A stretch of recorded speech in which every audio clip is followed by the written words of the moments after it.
In this question, we are having a reactant which undergoes E1 and E2 elimination reaction to give product X and Y respectively.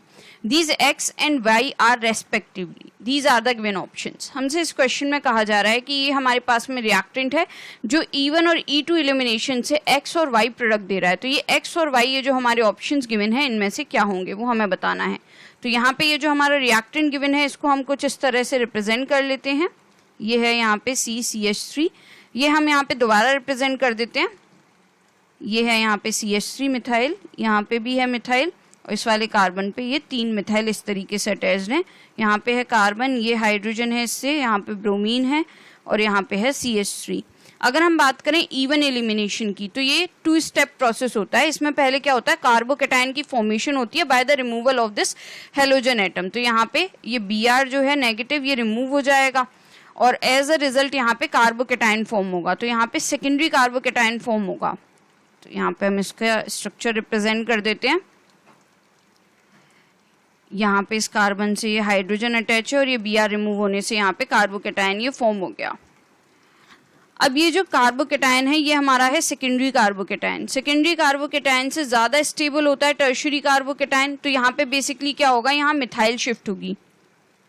Methyl shift, methyl shift में क्या हो रहा होगा, ये जो methyl group है ये इस वाले कार्बन पे शिफ्ट हो जाएगा. ये मिथाइल ग्रुप इस वाले कार्बन पे शिफ्ट हो जाएगा जो हमारा कार्बोकेटायन है. तो एज अ रिजल्ट जो कार्बोकेटायन फॉर्म होगा वो हो जाएगा टर्शियरी कार्बोकेटायन यहाँ पे फॉर्म. तो उसका स्ट्रक्चर हम यहाँ पे मेंशन कर देते हैं. यहाँ बेसिकली क्या हो रहा होगा, यहाँ पे होगा मिथाइल ग्रुप लाइक दिस और यहाँ पे क्योंकि इससे मिथाइल शिफ्ट हुआ है यहाँ पे ये आ गया, ये कार्बोकेटायन फॉर्म हो जाएगा. यहाँ पे ये आ गया CH3, ये आ गया यहाँ पे C, इस पे आ गया H और यहाँ पे आ जाएगा मिथाइल ग्रुप जो कि शिफ्ट से आया है और यहाँ पे इसके साथ ये मिथाइल ग्रुप अटैच है.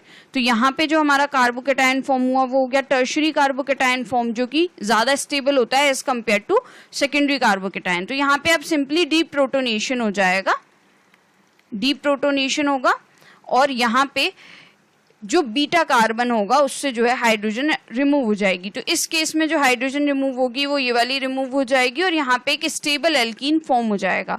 अगर हम उसके स्ट्रक्चर को रिप्रेजेंट करें तो ये जो एरो है इसको हम थोड़ा सा यहाँ पे छोटा कर देते हैं ताकि हम इजीली जो है इस स्ट्रक्चर को यहाँ पे डिनोट कर सकें, रिप्रेजेंट कर सकें. तो ये हो जाएगा CH3, यहाँ पे ये कार्बन, ये CH3, ये वाली हाइड्रोजन हम रिमूव कर रहे हैं तो यहाँ पे as a result alkene form होगा. तो यहाँ पे ये हो जाएगा एल्कीन फॉर्म लाइक दिस और यहाँ पे इसके साथ में अटैच है CH3 और यहाँ पे है CH3. तो E1 एलिमिनेशन से ये प्रोडक्ट हमें मिलेगा. तो ये हमारा हो गया X. अब अगर हम बात करें E2 एलिमिनेशन के केस में क्या होगा, तो रिएक्टेंट को हम दोबारा रिप्रेजेंट कर देते हैं.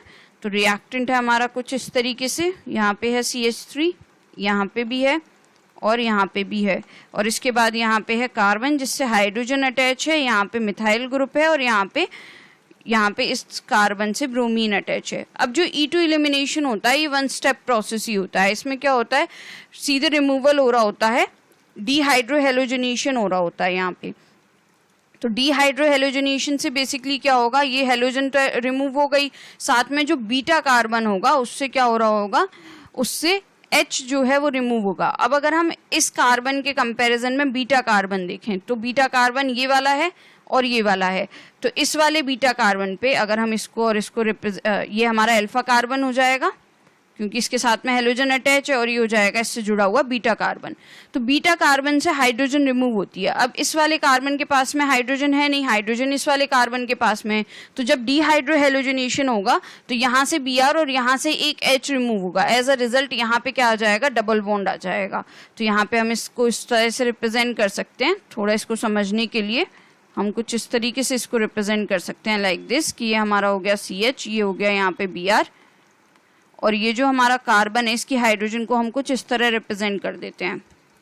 हमने कुछ नहीं किया है, सिर्फ यही जो स्ट्रक्चर था इसको हमने यहाँ पे रिप्रेजेंट किया है एक्सटेंड करके. तो यहाँ पे ये दोनों ही स्ट्रक्चर बराबर हैं.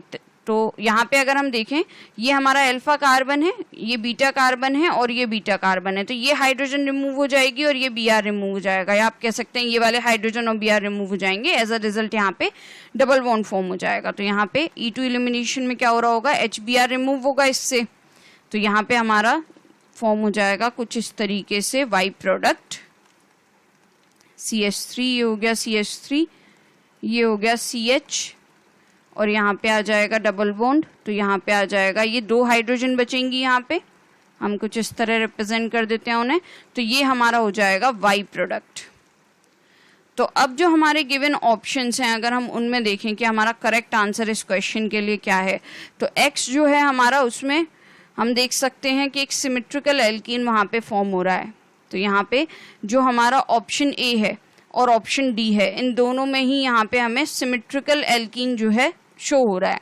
अब अगर हम Y की बात करें तो Y के केस में क्या हो रहा है, यहाँ ऑप्शन डी में कहीं भी एल्कीन फॉर्म नहीं किया है, तो ऑप्शन डी इनकरेक्ट हो गया। तो यहाँ पे जो हमारा ये करेक्ट आंसर है वो है option A. So I will just conclude it here now, I will write this at the end that the correct answer is option A. The correct answer is option A. Option A. I hope you understood the explanation. Thank you.